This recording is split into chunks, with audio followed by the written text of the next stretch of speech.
All right, this is Chapter 6. Once again, Chapter 6 is an overview of organic reactions.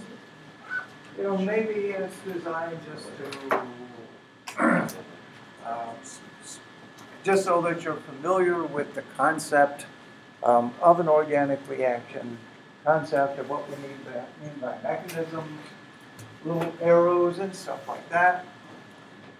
This movie that's playing now we'll come back to in a moment. This is a substitution reaction. Computer simulation, obviously. As you see, one atom is coming in. We have a carbon here in the middle.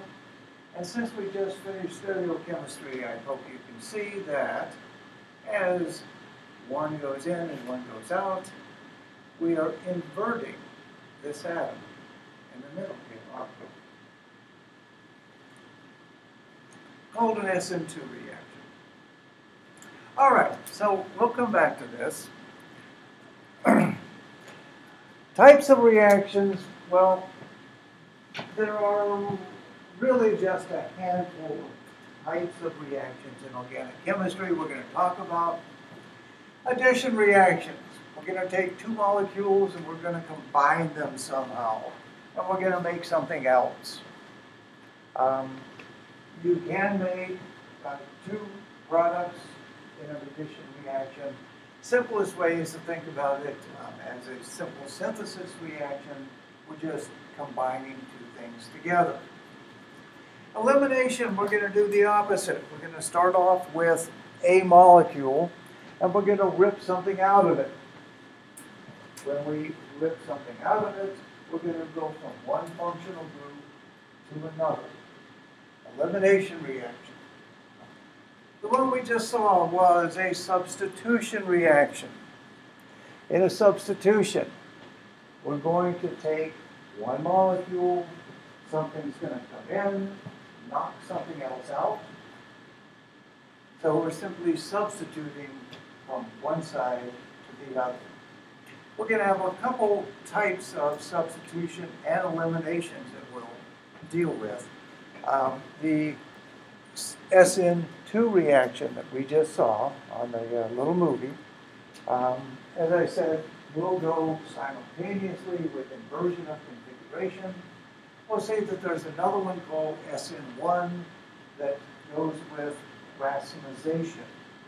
That is, if you start with one chiral center, you wind up with a racemic mixture of the two compounds, mirror images. And finally, rearrangement. Rearrangements are really fun.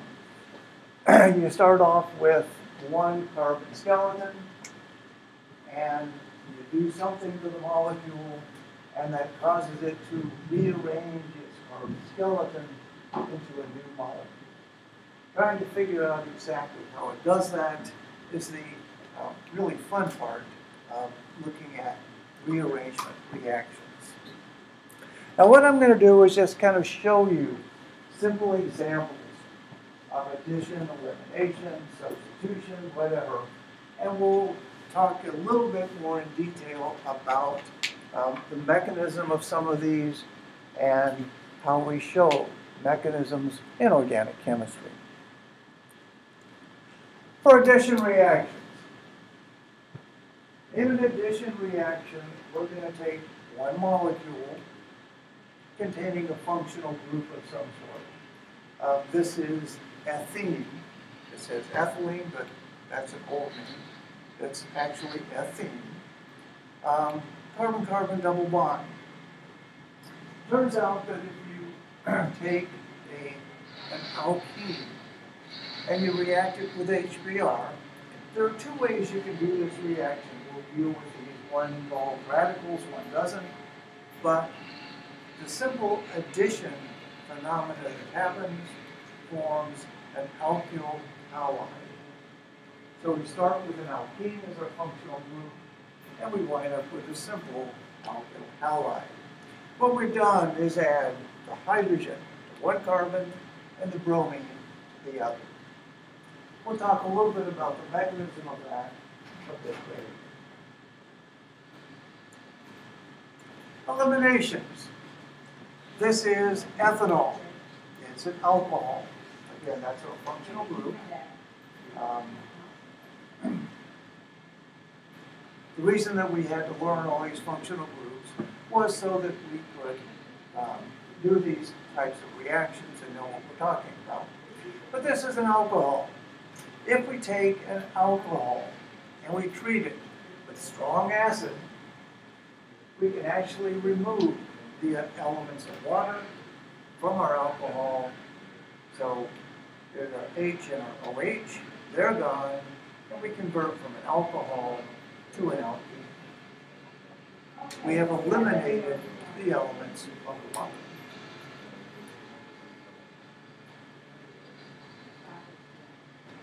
Substitution, we saw this in a substitution reaction.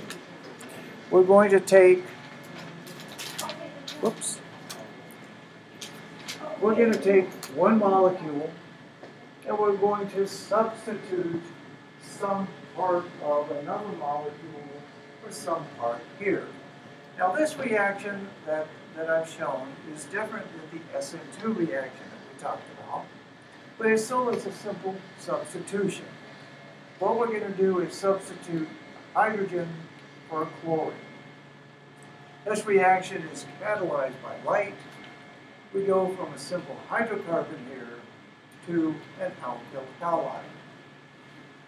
The other thing we form is our hydrogen and our chlorine combined to make HCl. We'll talk about the mechanism of this reaction because it's a nice simple way to introduce the concept of a mechanism. And finally, a rearrangement. Remember, in a rearrangement, we're going to change our carbon skeleton. If we take this simple alkene, this is 1-butene, and we treat this with an acid catalyst, let it sit for a while. We analyze the mixture. What we have is a mixture of 1-butene and 2-butene. It's at equilibrium. 2-butene is actually the favored product. But again, the conversion here, the rearrangement, we have moved our double bond from carbon 1 in here to between carbons 2 and 3. So, simple rearrangement of our carbon skeleton. Give me 1 minute. I'm so sorry. Oh, How many do you have? 16.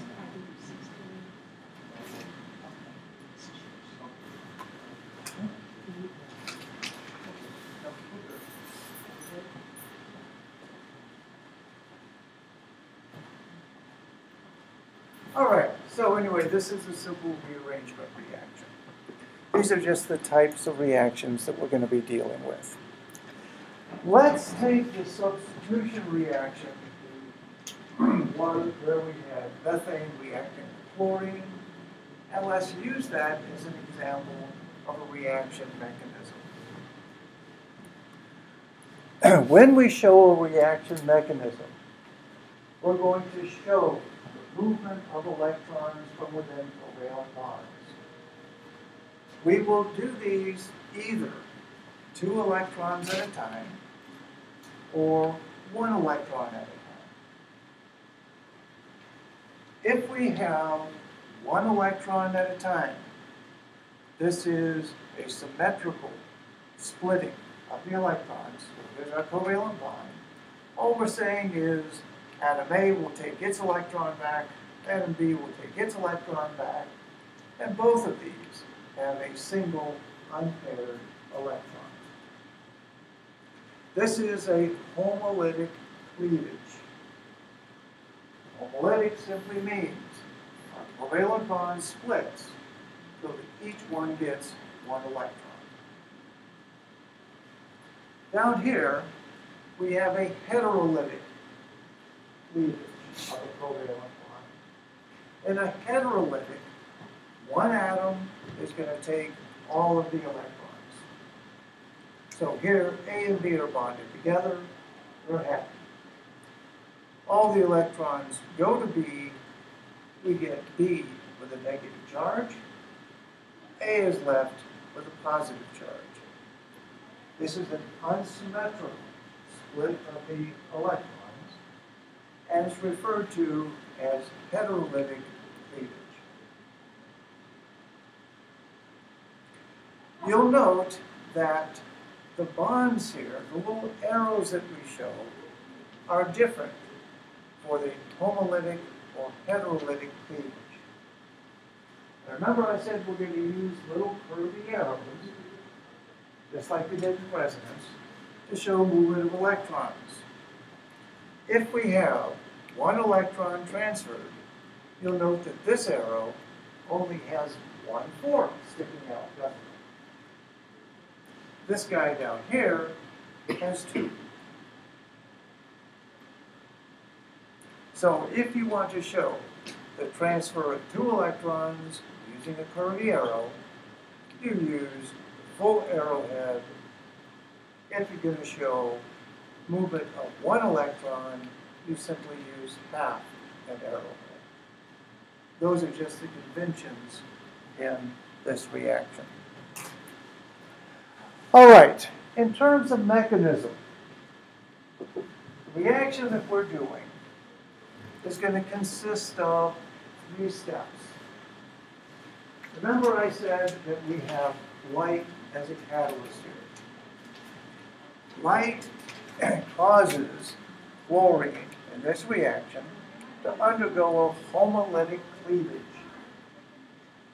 When it does its homolytic cleavage, it's going to form 2 fluorine radicals. Something with 1 unpaired electron is called a radical. We call that our initiation step. We're making our first free radical. Our propagation step. We're going to take that free radical and we're going to react it with a methane. When we do, we're going to make a new radical. So we've taken 1 radical, done a reaction, and we've made a second radical. We've propagated the radical reaction. Finally, termination. If we have 2 of these radicals flying around, and they happen to bump into each other, they will reform a covalent bond. And there will be no more radicals. That's our termination step. We all have taken vitamins because they have free radical inhibitors, right? That's what you're doing. Vitamin C, even the standard chemical compounds that ensure freshness. What they basically are compounds that will take a free radical. Free radicals are bad things and will cause a termination step to happen. Why do you get old and wrinkly? It's a free radical process. All right. The reaction we're doing here takes methane and chlorine. We wind up with chloromethane and HCl. That's our net reaction. What we're going to do is take each of these, use this as our example, take each of these steps, and we're going to show initiation, propagation, and termination. So, initiation, that's simple. All we're doing is taking chlorine, and we're taking light. Light photon will hit the chlorine-chlorine bond. When it does, it excites the electrons in that bond, and they undergo cleavage, homolytic cleavage, to make 2 fluorine radicals. So that is our simple initiation step.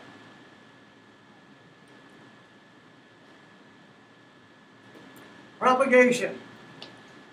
Once we make the chlorine-free radical, we need to propagate that radical so that when we're all done, we're left with another radical. This is going to involve two steps. First thing that's going to happen is a chlorine radical will come up to a methane and basically rip a hydrogen off. Free radicals make you old because they're very, very reactive. Anything they bump into, they can rip an atom right out of it. Well, here, chlorine radical bumps into a hydrogen, rips off the hydrogen with its electron, one electron, to form HCl. But that leaves behind this methane radical. All right, so we have a methane radical now. In order to continue our free radical halogenation, this methane radical reacts with another chlorine. It pulls the chlorine with one electron off and leaves another chlorine radical. If we simply added up these reactions, what do we start with? Chlorine and methane. Chlorine radical and methane. What do we wind up with? Chloromethane and a chlorine radical. So the net effect, plus HCl. So the net effect is to go from here down to here.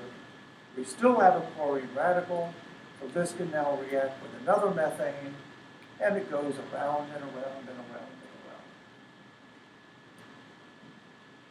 and around. Okay, that makes sense?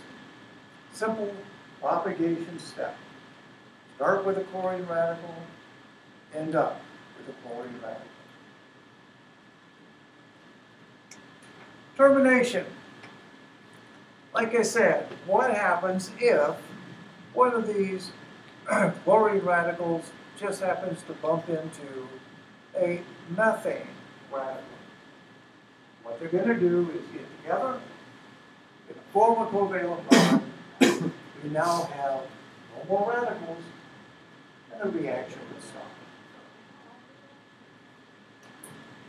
So our net reaction here, as we've said, there are other termination steps that you can also look at. Again, any two radicals coming together. We use light to split our chlorine-chlorine single bond. If these two happen to bump into each other, they simply reform. We saw this one, a chlorine and a methyl, form this guy. If we took two methyl radicals and we allowed them to come together, we would form ethane. Any combination of simple radicals will give us termination.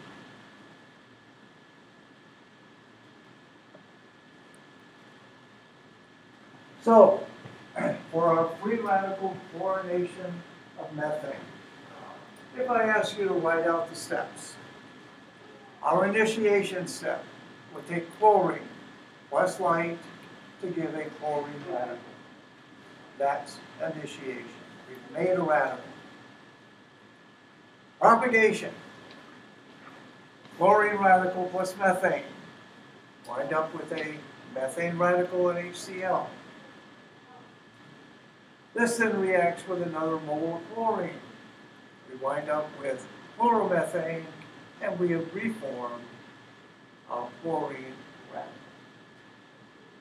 This is the direction it goes in always? Well, hopefully. Finally, our termination step, any two radicals coming together to give something that isn't a radical terminates the process. Now, you guys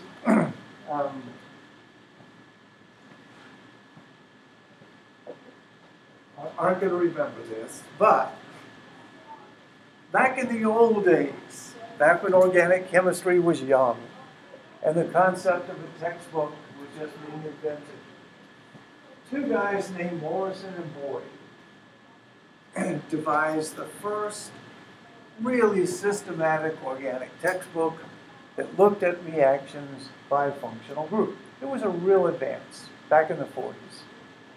Real advance. And they made a fortune. Okay? Everybody loved Morrison and Boyd. But the first reaction that they talked about in this book was this guy. And everybody immediately thought that, well, this is first in the book, this must be the most important reaction in all of organic chemistry. Well, it's not. They put it in because they felt it was simple to show a mechanism. It is perhaps the most useless reaction in all of organic chemistry. Why is it useless? Well, as this shows here, after our first step here of propagation, we make chloromethane, right? As this reaction progresses, chlorine radical could either react with methane or with our newly formed chloromethane. Turns out that the radical you get from here is much, much more stable than the radical you get from methane. So, after you make a little bit of this stuff, this reacts rather than the methane. Once we make dichloromethane, that reacts 10 times faster than chloromethane does. So we wind up with trichloromethane, which is chloroform. That reacts 10 times faster than dichloromethane, and so we wind up with carbon tetrachloride.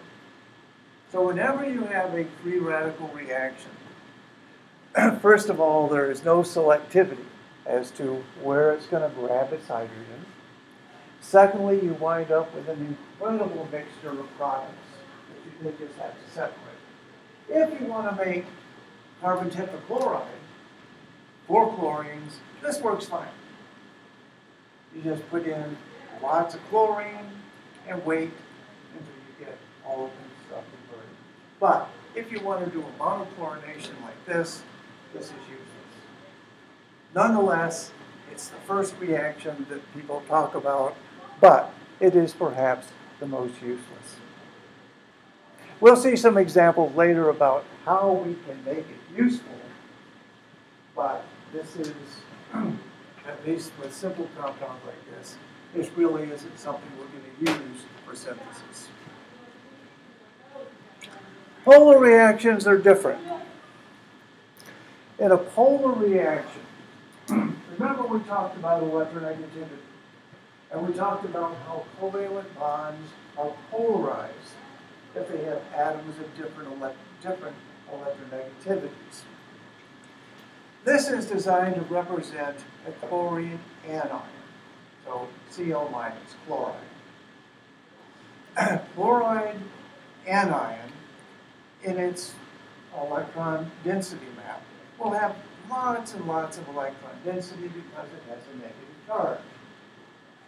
If we take this and we react it with something like chloromethane, we can get a substitution reaction to occur. If you look at the electrostatic potential map here for chloromethane, here's our chlorine, more electronegative. It sucks the electrons towards itself.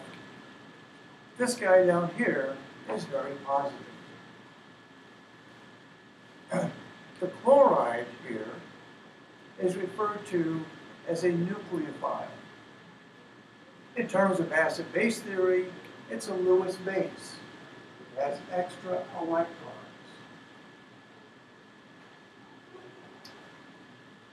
The carbon has a positive charge. It is therefore seeking electrons. It is called an electrophile. In a polar reaction mechanism, what we're going to do is take a nucleophile, react it with an electrophile to make a product. Now there'll be lots and lots of different types of nucleophilic reactions. The one that we saw on the opening slide looked like this. We have our nucleophile, we have our electrophile. The electrons from our chloride are going to flow out and they're going to attack this carbon. This bond, because carbon can only have 4 bonds, this bond is therefore going to break. The electrons leave, go out here, and we wind up with chloride on this side and chloromethane again.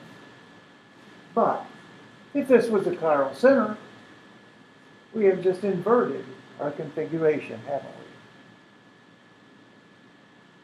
we? Do it again. Well, Okay. instead of that, let's do it this way. Here's our chloride coming in. As it attacks, this inverts like an umbrella, and the chloride goes away. Electrons move in, these electrons move out, and that's our product. We'll call this reaction concerted. In a concerted reaction, bond making and bond breaking happens at the same time. Concerted will differ from stepwise. In a stepwise reaction, we break the bonds one at a time. Kind of a neat little movie here, right? Showing the substitution reaction. All right, let's look at an addition reaction in a little more detail. What I'm going to do here is to take this 3-carbon alkene, this is propene. I'm going to react it with HBr. Now, as we said earlier, hydrogen will go to 1 carbon, bromine will go to the other. This would be 2-bromopropane. This is our new substance. However, we could imagine that the bromine could either go to this carbon, the primary carbon, or it could go to this one, our secondary center. Right? Nonetheless, the only significant product we get here is 2-bromopropane. In Chapter 7, we'll refer to this as Markovnikov regiochemistry. All right, let's look at the mechanism of this a little bit so that we can understand why we get this selectivity. Why is this the only product this belongs? Let's start off with our 2-bromopropene here. We have HBr. Remember what the alkene, the carbon-carbon double bond looks like and how it's constructed. Remember, these are leftover p orbitals, aren't they? Because of that, we wind up with a carbon-carbon bond here, but we have our double bond, that's a pi bond, above and below. The pi bond is constructed from all p orbitals. Well, what that does is it leaves these electrons sticking here up and above and below the plane of our carbon atoms. And as you can see on the electrostatic potential map, this is a big, soft, cushy cloud of electrons. Now, let's be anthropomorphic here. If you were a hydrogen, H+, here, and you were looking for a place to sit down, where would you want to sit? You'd want to sit right smack in the middle of this nice big red spot. That's where the electrons are. So this is our pi bond here. Again, these are constructed from our p orbitals. The first thing that happens is the proton from here H plus, this comes and sits down on top. Referred to as a protonated pi cloud. Whole thing has a positive charge. All right, once we have our pi cloud protonated, and this is just a simple Lewis acid-base reaction, isn't it? H plus is our Lewis acid, seeks electrons. The pi cloud here has lots of electrons. It's functioning as a Lewis base. All right, this proton is now going to form a bond. It can form a bond with this carbon or with this carbon. So it's sitting in the middle, trying to decide where to go. If it goes this way, it forms this carbocation. If it goes this way, it forms this carbocation. Should be a bromine there. I apologize. Should be a hydrogen. Oops. So here we have a primary carbocation. Here we have a secondary carbocation. This guy is not observed. The reason that it's not observed is this carbocation is more stable than this one. When we get to chapter 7, we will learn that the stability of carbocations is simply tertiary is the most stable, secondary is more stable, primary is the least stable. So this reaction goes to form the most stable carbocation intermediate. Again, this is what we'll call Markovnikov's rule. Chapter 7. All right, we have made our secondary carbocation. The second step of this reaction simply involves bromide anion. Remember, we associated this. H plus went here. So we have Br minus. It's this guy. All it does is come in and attack on this center to make our 2-bromopropane. Reason that we get only 2-bromopropane is because that comes from the most stable carbocation. Now, Markovnikov's rule is actually cuter. Markovnikov's rule, what you do is you count hydrogens. And you say, whichever carbon of the alkene has the most hydrogens will get the hydrogen from H3R. This has 2, this has 1, hydrogen goes here. It's also stated as them that has gets. But I like to think about it as we're going to form the most stable carbocation.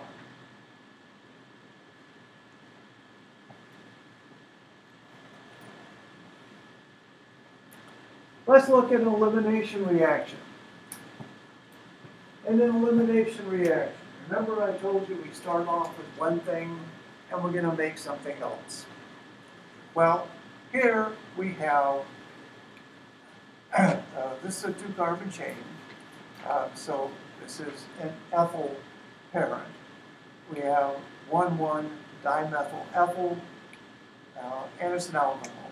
It's also called terbutyl alcohol. But if you treat terbutyl alcohol with sulfuric acid, what's going to happen in our first step is we're going to protonate the OH, make it a good leaving group, so we can transfer a proton from here to here to basically make it water. It then picks up, leaves, and we wind up with the alkene. Stepwise, what we do is protonate. Now, if you just look at this, what you should say to yourself is, my goodness, this is just water sitting there, isn't it? It happens to be bonded to this carbon. What's going to happen is the electrons are going to go up to the oxygen, like that, and we're left with water and our tertiary carbocation. Remember we said the tertiary carbocation is the most stable. Finally, in the second step, what we're going to do is pluck off one of these hydrogens on any of those carbons. Some base is going to come in and do that. The electrons move in, and we're left with our alkene. This is a simple elimination reaction.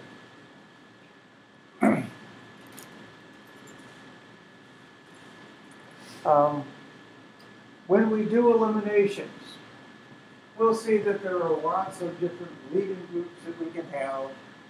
This stuff that leaves here, this is water. This is a fair leaving group if you have lots of acid catalyst around. We'll see that there are lots of other leaving groups that work much better. You can even use simple alkylides. But this is a classic elimination reaction. You'll note that this is a stepwise reaction.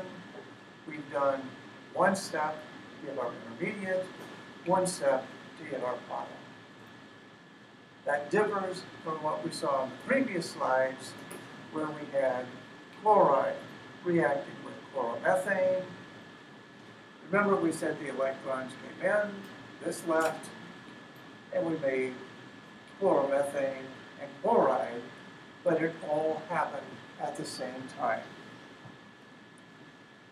Now, we can distinguish the concerted and the stepwise processes using what's known as a reaction coordinate. Reaction coordinate basically just takes the chemical process here and plots it out as a function of energy. For this reaction, we are starting here with chloride and chloromethane. Chloride is going to attack. We're going to make a plot here of increasing energy. As the chloride begins to attack, we will go through an energy maximum. Energy maximum is when this is halfway there and this is halfway broken. We know that this is a concerted reaction because we look at our reaction coordinate here. There's only one transition state. This guy is called the transition state. It's the midpoint in our reaction. Now we'll look at reaction coordinate diagrams occasionally. Let's go back to our cute little movie here. Here I've put in the reaction coordinate. You'll note that when we get right in the middle here, that's when we're at our energy maximum. That is our transition state. Down here we have products, we have low energy. Our transition state is our energy maximum. The energy that goes from here to here is what dictates how fast a reaction goes.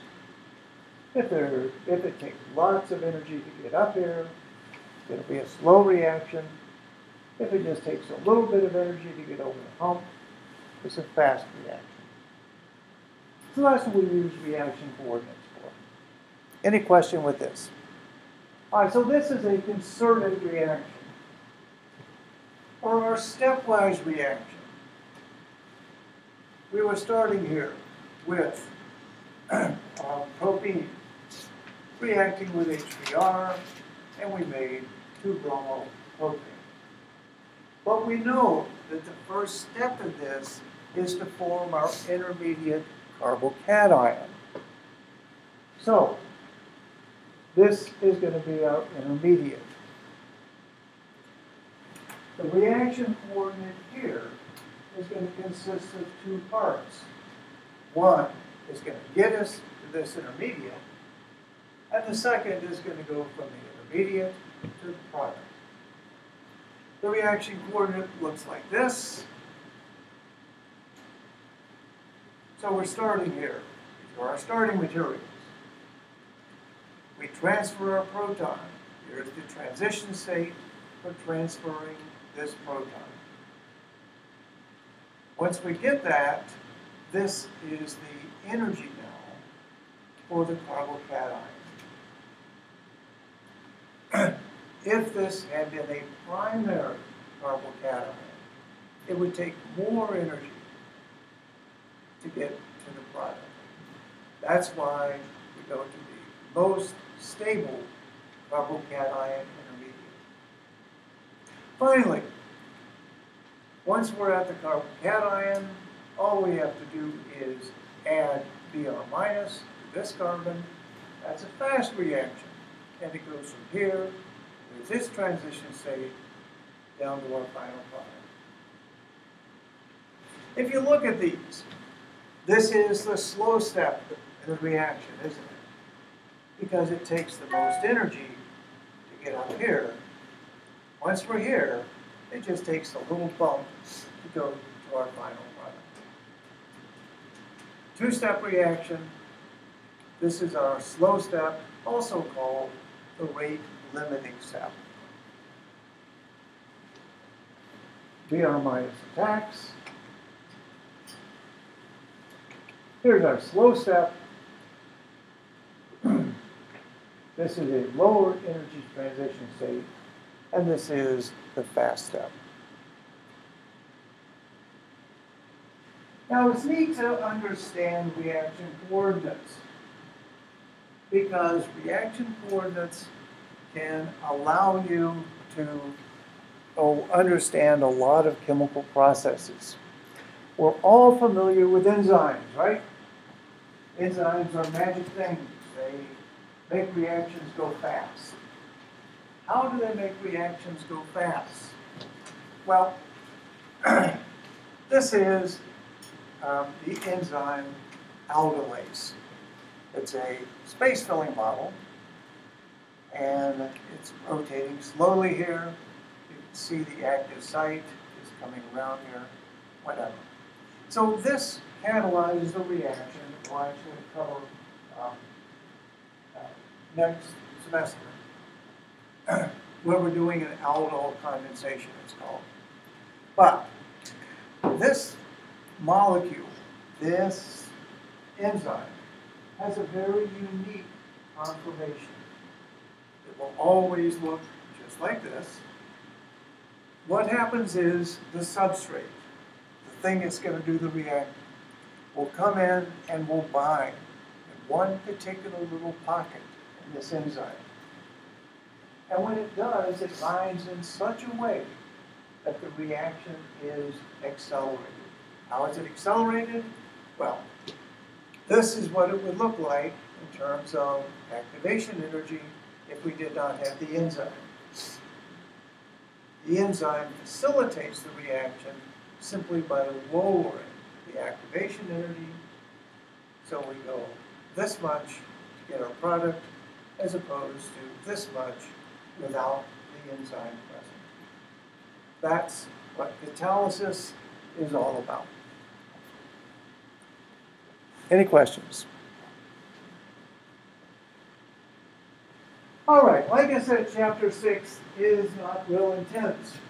It's just designed to introduce you to the nomenclature and stuff like that. Let's just look at one very simple problem. If I asked you which of these compounds would give a single monochlorination product, which one of these would? Think about it for a minute. While you're thinking, I will give you guys these.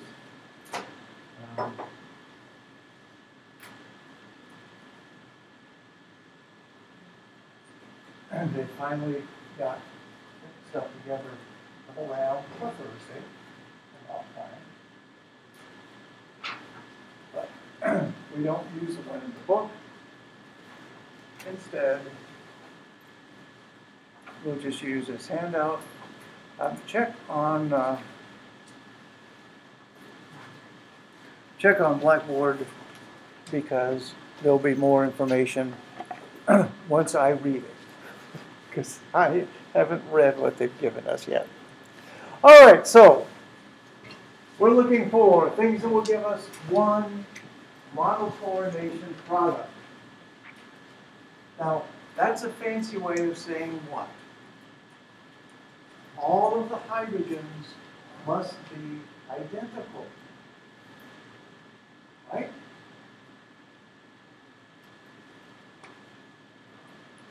If we had ethane,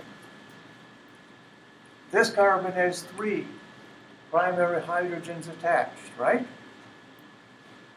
This carbon has 3 primary hydrogens attached.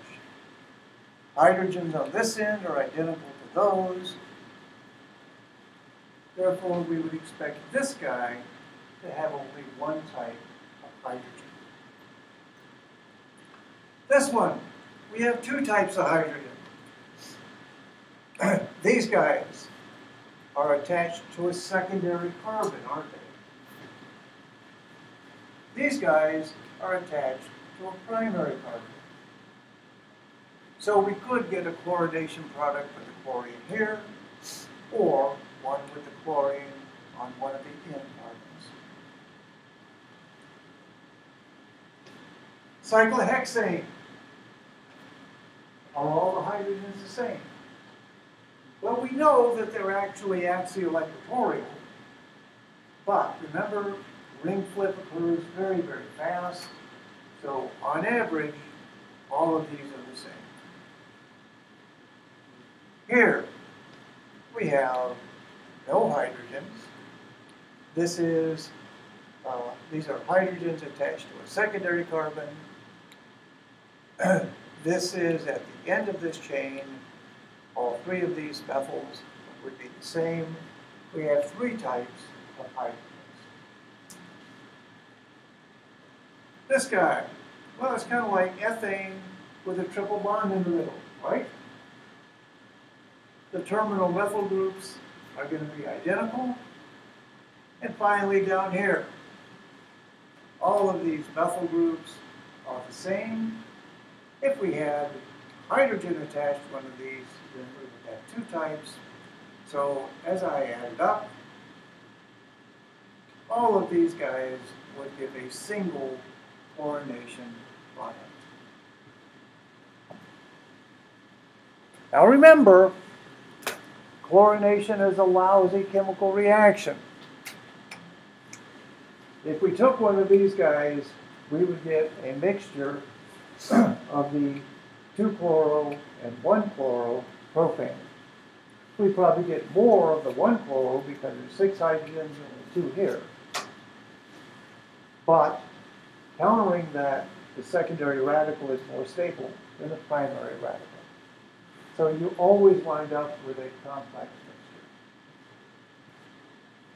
mixture. Any questions? All right, take a look at your lab. I will too. I will put stuff on Blackboard to supplement what they have here. And we're going to do gas chromatography.